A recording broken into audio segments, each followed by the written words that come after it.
seja muito bem-vindo a mais um Papo com Especialista. Eu sou Fernando Baide e aqui a gente traz para você um pouquinho dos profissionais que atuam no Hospital Amaral Carvalho em Jaú. Hoje o nosso assunto é o câncer de mama.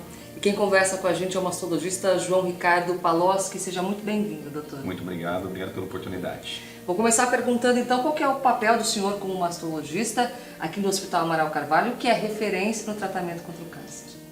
O papel do mastologista ou do médico, principalmente num hospital oncológico como esse, é muito importante, né, Fernanda? Eu acho que mais do que tratar, fazer uma conduta correta, é informar, né? Quando o paciente nos procura, a gente tem dois problemas para resolver, eu sempre digo isso. Um é o problema do paciente e o outro é o problema nosso. O nosso problema é dar uma conduta correta. Mas se eu não resolver o problema do paciente, que é explicar, posicionar, orientá-lo onde a gente está, para onde a gente vai, como isso vai ser feito, tirar as dúvidas do paciente, a gente na verdade não vai a lugar nenhum. Então isso é muito importante, como médico nós informarmos de um tratamento, de uma conduta, de uma pesquisa, informarmos da prevenção, informarmos como estamos fazendo agora. Eu acho que nós médicos fazemos mais neste momento do que atendendo um paciente num consultório. Então essa oportunidade ela é única e o papel do médico é basicamente isso. Informar o paciente que está à sua frente para tirar as suas dúvidas e definir uma conduta que realmente atenda às suas necessidades. Que essa informação chegue ao maior número de pessoas possível. Então vamos falar então do câncer de mama. Quais são os principais tipos, como que é feito o diagnóstico e se existem alguns sinais de alerta que as mulheres têm que ficar atentas. Vamos começar pelos sinais, né? A gente fala muito da mamografia, que a mamografia é o exame mais importante, que a partir dos 40 anos a mulher deve fazer a mamografia. Sim, isso é verdade. Acontece que não é só isso, né? Um quinto das mulheres terão câncer de mama antes dos 40 anos. Então, se a gente considerar que só a partir dos 40 anos ela vai se atentar à saúde mamária, um quinto dessas mulheres não serão atendidas pela prevenção.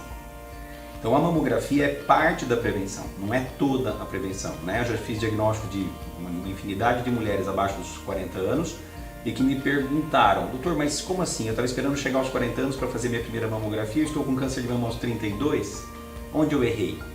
Na verdade não é aonde ela errou, na verdade precisamos falar um pouquinho mais sobre isso. Então toda mulher deve fazer o seu autoexame, o autoexame é um exame que não é uma maravilha, não é perfeito, mas ele pode identificar alguma alteração. As mulheres normalmente não fazem um autoexame porque falam, doutor, a minha mama é muito nodular, eu não sei o que é uma coisa e o que é outra, eu fico com medo e eu não palpo. O objetivo do autoexame não é a mulher palpar e saber o que é um nódulo, se aquele nódulo é benigno ou maligno, nem nós sabemos, né? Na verdade é autoconhecimento, o autoexame é para que ela se autoconheça. E aí se todo mês ela palpa, as mamas estão mais ou menos do mesmo jeito, aquilo está normal. Porque uma nodulação realmente importante vai ser muito diferente do tecido mamário dela, e ela vai se aperceber se ela estiver palpando todo mês. Então isso para as meninas a partir dos seus 18, 20 anos, o autoexame é fundamental, né? A partir dos 40 anos é um exame mamográfico, mas dos 20 aos 40 anos pode-se fazer alguma coisa nesse sentido. O ginecologista pode fazer esse papel fazendo prevenção primária, orientando algumas atitudes no sentido de diminuir o risco do câncer de mama no futuro. Ou para pacientes que tenham essa informação, procurem um mastologista já antecipadamente. Aí vem, mas vai fazer uma mamografia com 30 anos? Não é fazer mamografia, é fazer uma consulta, um ultrassom e orientação. Lógico que isso dentro do sistema público a gente não tem ainda, mas basicamente é autoexame e mamografia a partir dos 40 anos, com uma consulta, se possível, no especialista. O senhor falou então que a mamografia tem que ser feita anualmente a partir dos 40 anos? Anualmente é o que a gente chama de exame padrão ouro, é o mais importante dos exames, é por onde a gente começa uma avaliação. Em relação aos tipos de câncer que você falou, sim, às vezes, eu estou com câncer ou não estou com câncer? Primeiro, uma coisa que é interessante, às vezes a pergunta é, você está com câncer, mas é benigno ou maligno? Câncer é maligno, essa dúvida existe e é legal que a gente fale aqui. Agora, o tratamento do câncer de mama, ele hoje está intimamente relacionado a uma personalização do tratamento. Não é mais um câncer de mama, vamos tratar pelo tamanho que ele tem, que é o que a gente fazia até há algum tempo atrás. Hoje essa personalização, ela leva em consideração alguns subtipos moleculares. Então existem alguns exames que se faz da biópsia realizada e nós subdividimos esse câncer em tipos diferentes. E esses subtipos diferentes são tratados muitas vezes de maneiras diferentes. Por exemplo, inverter a ordem do tratamento. Nós temos para o tratamento do câncer de mama, normalmente cirurgia, quimioterapia, radioterapia, hormonioterapia, entre outros. E dependendo do tipo, a gente tem que inverter a ordem, começar por quimioterapia ou começar por cirurgia. Então existe uma personalização, de modo que a gente oferece o melhor tratamento para aquela situação. Isso trouxe, na verdade, muitos ganhos no sentido de aumentar a cura dos pacientes.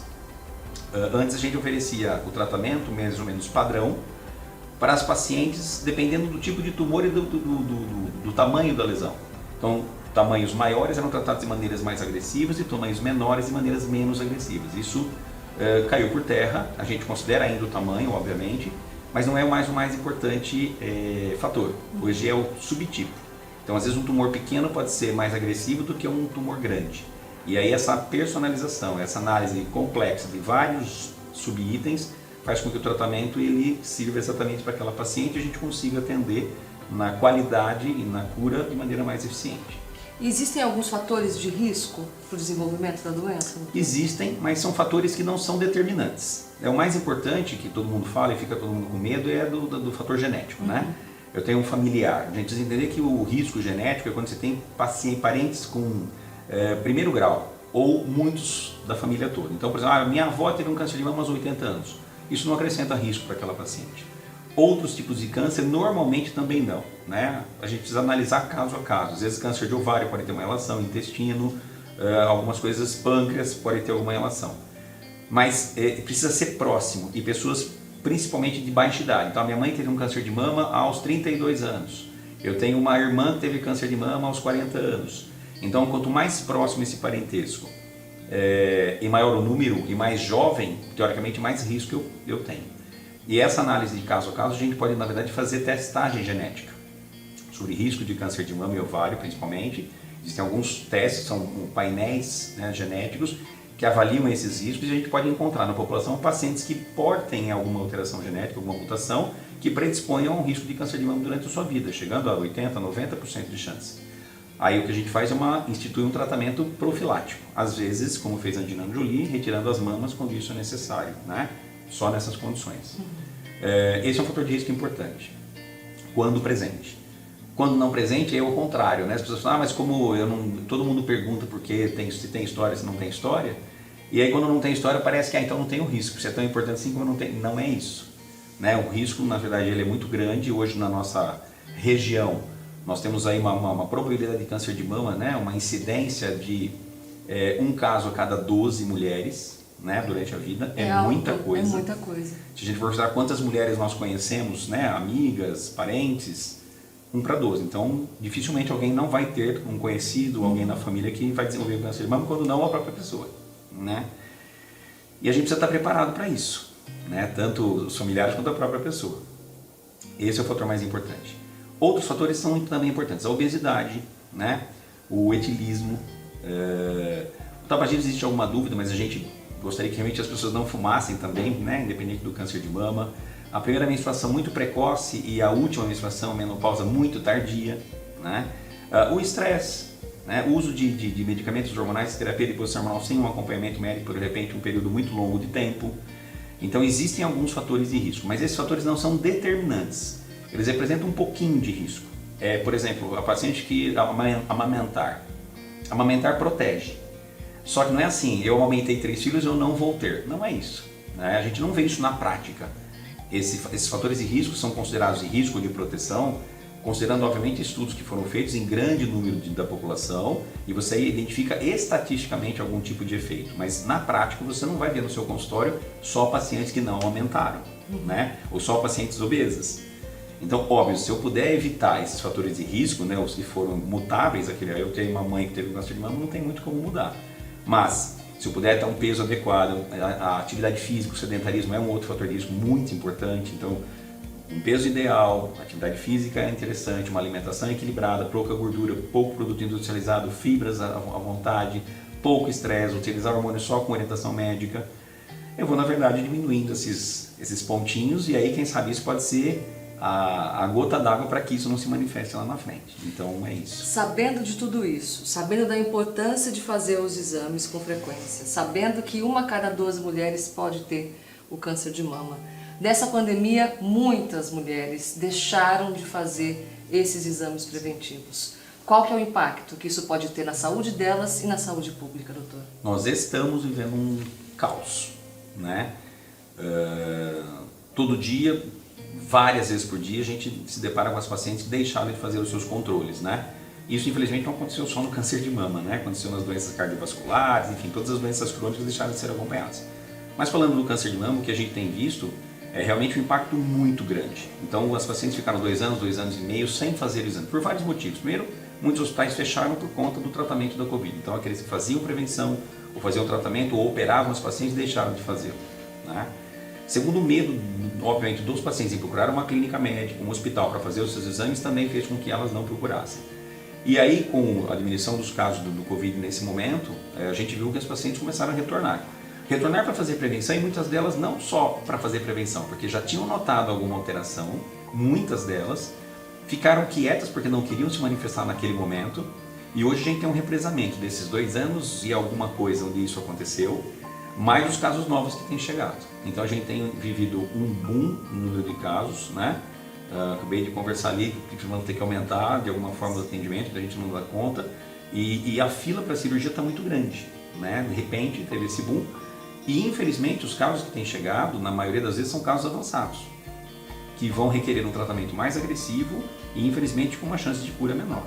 É isso que a gente tem que evitar. Então, o que está acontecendo hoje é isso, é um resultado de uma pandemia que foi catastrófica não só dentro da sua própria existência, mas também em relação à existência das outras doenças, onde os pacientes deixaram de fazer sua prevenção. E qual que é a importância, então, de campanhas de prevenção como o Outubro Rosa? O Outubro Rosa existe justamente para isso, né? A gente fala toda vez Outubro Rosa, Outubro Rosa, Outubro Rosa, fica uma coisa meio que maçante. Nossa, mas de novo Outubro Rosa. E eu tive conversando que muitas vezes a gente faz a palestra, sempre estou envolvido com o Outubro Rosa, mas a gente não vê ações concretas, né? Nem ações concretas dos meios públicos, nem ações concretas dos próprios pacientes. É fácil a gente transferir, mas na minha cidade não tem mamografia, mas na minha cidade não tem isso, não tem aquilo. Mas para a gente mudar aquilo a gente não faz nada, a gente só critica, coloca a culpa no outro e fica quieto, né? Está na hora de a gente fazer alguma coisa. A gente vai fazer às vezes a palestra, passa um ano, passam 2, 3, 4... As pessoas que estão sentadas ali são as mesmas, que já ouviram há todos os anos, conhecem tudo, já sabem tudo, e você não consegue angariar novas pessoas para fazer. As pessoas não se movimentam, né? A prevenção não faz parte do dia a dia do brasileiro, né? O Outubro Rosa ele vem para levantar um pouquinho essa ideia naquele momento, de relembrar, e é incrível que tem um efeito muito grande, mas ele tem um efeito muito grande em outubro, né? Parece incrível que no outubro, novembro, vem um monte de gente, nossa, eu preciso fazer, mas assim, passa aquele, pronto, acabou, e aí não se faz mais absolutamente nada, aí a gente espera o Outubro Rosa de novo, ano seguinte chegar, para que as coisas possam ser feitas novamente. O que a gente precisa é fazer com que o Outubro Rosa continue existindo, mas para que as pessoas se sensibilizem com isso, para que o ano inteiro possa ser rosa, não adianta só o outubro nesse sentido. Com certeza. Agora, o diagnóstico de câncer já é difícil, o tratamento também é difícil, e o que assusta ainda mais essas mulheres é a mutilação ou deformação dos seios por conta da cirurgia. Só que o Hospital Amaral Carvalho ele mantém um curso de oncoplastia e reconstrução mamária, isso para especialistas do país inteiro, doutor. Eu queria que o senhor falasse um pouquinho a respeito disso. Então, a mutilação para a mulher é algo que impede muitas vezes a prevenção, impede muitas vezes ela buscar, porque fica aquele medo, né? E se tiver alguma coisa? Aquela história do quem procura acha, né? E ainda bem que acha, porque se tivesse não achasse ia ficar lá, né? E é importante que ache. Só que ao achar precocemente uma doença, os tratamentos são muito simples. As cirurgias são muito pequenas, muitas vezes não há necessidade de tratamentos complementares, como por exemplo quimioterapia, a tão temida quimioterapia, que pode trazer queda do cabelo, né? E as cirurgias também são menos mutilantes. Mas nem sempre esse cenário acontece. Então muitas vezes a gente precisa fazer cirurgias maiores, de retiradas de maiores áreas da mama, ou às vezes da mama toda. E nós aqui no Hospital Amaral Carvalho fazemos o que nós chamamos de cirurgia oncoplástica e reconstrução mamária. O que significa isso?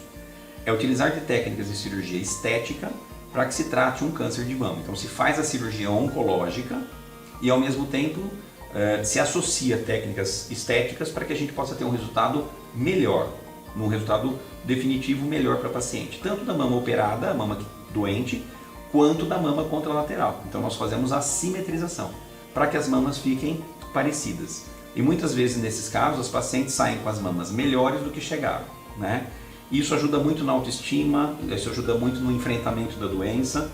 É emocionante ver o resultado dessas pacientes, né? A gente que há alguns anos nós não fazíamos esse tipo de cirurgia e hoje fazendo a diferença que existe entre a paciente que faz e a paciente que não faz.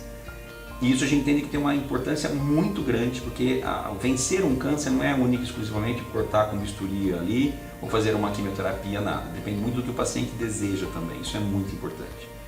Para que as coisas comecem a dar certo, o paciente precisa querer.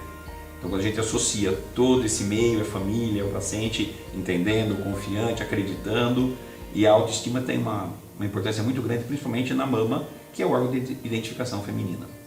Então nós temos esse tipo de cirurgia aqui, não é para todo mundo, né? Então depende do tipo de tumor, depende do quanto ele está avançado, em situações específicas não há condições de fazer, depende de comorbidades, então pacientes que tenham doenças importantes, um diabetes descompensado, uma hipertensão descontrolada, um peso muito grande, então existem condições que não permitem que a gente faça esse tipo de cirurgia.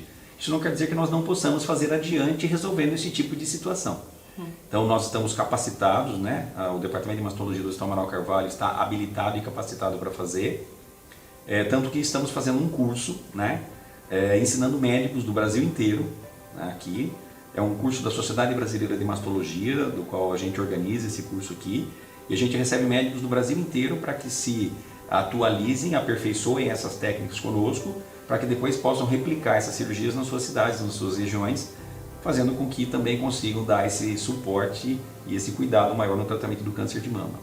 Eu acho que para nós oferecermos o tratamento do câncer de mama com essa condição é extremamente importante, traz para a gente uma satisfação imensa, e ao ver uma paciente sair, né, de um tratamento do câncer de mama com aquele sorriso no rosto e confiante, sabendo que tudo pode ser melhor, realmente é muito bom. É importante ouvir o senhor falando isso, porque a autoestima, o bem-estar emocional, psicológico são fundamentais, principalmente para a mulher que pensa em perder a mama. E o senhor falou no comecinho da nossa conversa da importância de ter uma equipe para tratar desse paciente, né? Do emocional também. Fundamental. Eu acho que nós somos, numa consulta, num tratamento oncológico, nós mastologistas somos 20% mastologistas e 80% psicólogos, né? Porque a parte mastológica ela é técnica. Ela cumpre-se em minutos, mas você posicionar um paciente a entender a sua doença, a confiar no que você está falando, a confiar na cura, a aceitar o que vai ser feito, a se entregar e a fazer aquilo que você pede, não se consegue isso em minutos, né? E esse é um trabalho que é muito custoso, é um trabalho difícil, é um trabalho que envolve os familiares que estão juntos, né? A paciente não está junto, não está sozinha muitas vezes, então você tem que envolver todo mundo. Então é um tratamento de entrega, né? E esse papel de dar esse suporte, eu acho que é o que mais nos dá prazer, né? Ver um paciente entrando num consultório com um diagnóstico ou com uma suspeita chorando e sair dali confiante, rindo e satisfeito e entendendo que tem um caminho que pode ser vencido. E se vence. Se vence. Queria que o senhor falasse um pouquinho dos avanços aqui dentro do hospital e do que o senhor espera, o que a gente pode esperar para o tratamento do câncer de mama no futuro próximo com as pesquisas científicas.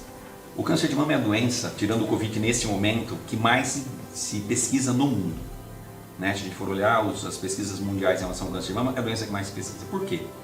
Porque, primeiro, dentre todos os cânceres, é a doença que mais acomete a mulher, né? É um número muito grande, como já falamos aqui. Segundo, normalmente acomete pacientes, pessoas de nível socioeconômico mais alto. Então, por exemplo, regiões do mundo. As regiões que têm mais câncer de mama são as regiões mais desenvolvidas, né? Então, se a gente pegar, por exemplo, os Estados Unidos, eles têm mais câncer de mama do que a gente, né? Nós temos mais câncer de mama do que a Etiópia. Os fatores de risco estão relacionados, como a gente comentou aqui, ao tipo de vida que se tem. Então, obesidade, pouca atividade física, não amamentar, utilizar hormônio, a gente vai vendo estresse, alimentação desequilibrada, produto químico, e tudo isso a gente vê num país industrializado, numa região industrializada. Lógico, tem pessoas muito pobres que têm câncer de mama? Sim, mas estatisticamente ele está voltado a isso. E obviamente a indústria farmacêutica busca pesquisar isso aí. É um tratamento longo, né, que dá lucro para a indústria farmacêutica, obviamente, então existe uma vontade muito grande, não só de lucro, mas de tratar essas mulheres, porque o número é muito grande. Aí o que acontece? Nesse sentido, essas pacientes são beneficiadas, porque a gente começa um tratamento e não sabemos se no final do tratamento a gente vai terminar com aquele tratamento. Então, muitas novidades chegam. Na área cirúrgica, acabamos de falar da oncoplastia, né? Antes se retirava a mama, se retirava um setor e a mama ficava com uma deformação, vamos dizer assim. Hoje a gente não precisa mais disso, quando é possível, volto a falar. Então o resultado estético é muito melhor. Os tratamentos radioterápicos estão muito menos agressivos, aquela história de queimar a pele hoje já existe, mas é muito menor. Os tratamentos oncológicos, quimioterápicos, cada vez mais eficientes, com menos efeitos colaterais, né? Temos hoje, entrando ainda na mastologia, ainda não tem grande efeito, mas existem as imunoterapias, né? Os anticorpos monoclonais, que tratam especificamente alguns tipos de tumor, com grande resposta. Em outras áreas oncológicas, são medicamentos muito eficientes. Em mama isso está se iniciando.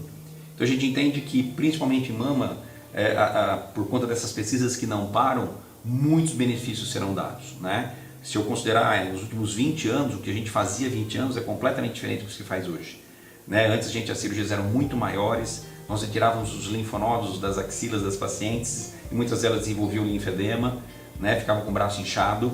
Hoje a gente faz a biópsia do linfonodo sentinela, retira 1 ou 2 linfonodos, em alguns casos nem isso mais está sendo necessário. A evolução nos leva a crer que as cirurgias serão menos prováveis num futuro, né? A gente trataria a doença, o câncer de mama, com uma biópsia e depois algum tratamento quimioterápico ou um anticorpo monoclonal ou uma imunoterapia. De repente a cirurgia poderia ser evitada em algumas dessas situações, ou uma cirurgia por agulha, retirar fragmentos e se conduzir de uma maneira menos agressiva, mas ainda não faz parte da realidade. A realidade hoje são tratamentos oncológicos, quimioterápicos mais eficientes, direcionados, tratamentos personalizados com melhor resposta e melhor chance de cura, tratamentos radioterápicos também da mesma forma e cirurgias cada vez menores. Então, essa personalização permitiu mudanças drásticas na forma como se trata e no resultado muito melhor que temos hoje do que tínhamos há alguns anos. Doutor, ainda falando dos avanços no diagnóstico, o Hospital Amaral Carvalho tem um novo equipamento. Como é que funciona aí no diagnóstico da doença? Vou fazer um relato breve de como funciona. As lesões palpáveis nós biopsiamos num consultório. Se o paciente chega com um nódulo palpável, nós seguramos ali entre os dedos, né, e com uma agulha a gente consegue, com anestesia, uma agulha eu consigo retirar alguns fragmentos para um diagnóstico. Quando a lesão é vista a ultrassom, ela não é palpável, mas o ultrassom consegue identificar, a gente leva essa paciente ao ultrassom, o ultrassom faz a localização e ao vivo, né, vendo na telinha, a gente introduz essa agulha e retira um fragmento, 2, 3, dessa nodulação. Acontece que existem algumas alterações que só são vistas à mamografia. Nem ao toque e nem ao ultrassom elas são visíveis. E esse é um procedimento um pouquinho mais complexo e é esse aparelho que chega agora no Amaral que vamos poder oferecer um exame chamado mamotomia por estereotaxia mamográfica, que é você colocar a mama no mamógrafo, já que só através do mamógrafo se identifica aquele tipo de lesão. Normalmente são microcalcificações, tá? Que podem significar um câncer numa fase inicial muitas vezes. Então você leva o paciente ao mamógrafo, você posiciona e tem um aparelho que faz biópsia acoplado a ele.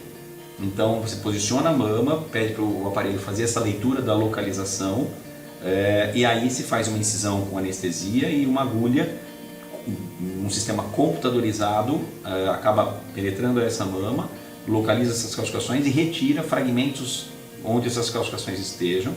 E esse material então é radiografado para que se confirme que aquelas calcificações normalmente saíram.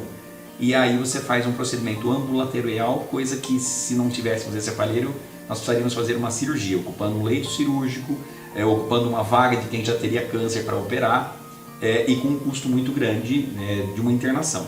Então esse aparelho traz um custo menor, um procedimento mais simples, é um avanço grande que a gente passa a ter, é um aparelho que pouquíssimas cidades possuem, em toda a nossa região não há nenhuma cidade que possua, então a gente pode se tornar inclusive referência, esperamos que sim, para que os casos sejam encaminhados quando essas lesões acontecerem, para que a gente possa fazer o diagnóstico aqui e devolver essa paciente para quem precisa dele.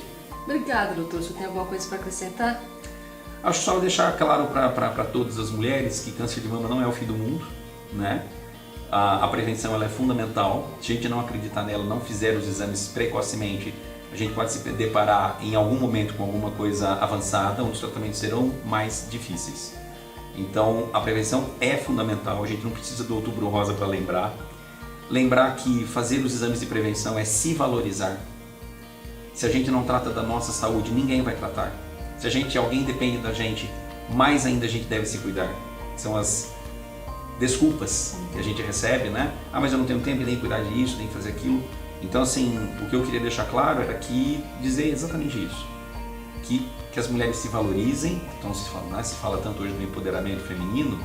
Empoderar também é se tratar, também é se cuidar, também é se valorizar. Aliás, acho que é mais do que todo o resto, né? Porque é fundamental. Saber que uma família, a base da família é a mulher, né? E quando a mulher vem a faltar, tudo desmorona. Então, que elas pensem nisso, que se valorizem, se previnam, ouçam as informações, não deixem para trás, não desmereçam isso e pensem por elas e por todos que dependem delas. Cuidar da sua saúde é prioridade. Obrigada mais uma vez, doutor, pela participação. Eu que agradeço. A gente conversou com o Dr. João Ricardo Paloski, que é mastologista, aqui no nosso papo com o especialista do Hospital Amaral Carvalho. Espero que você tenha gostado e aprendido. A gente se vê no próximo.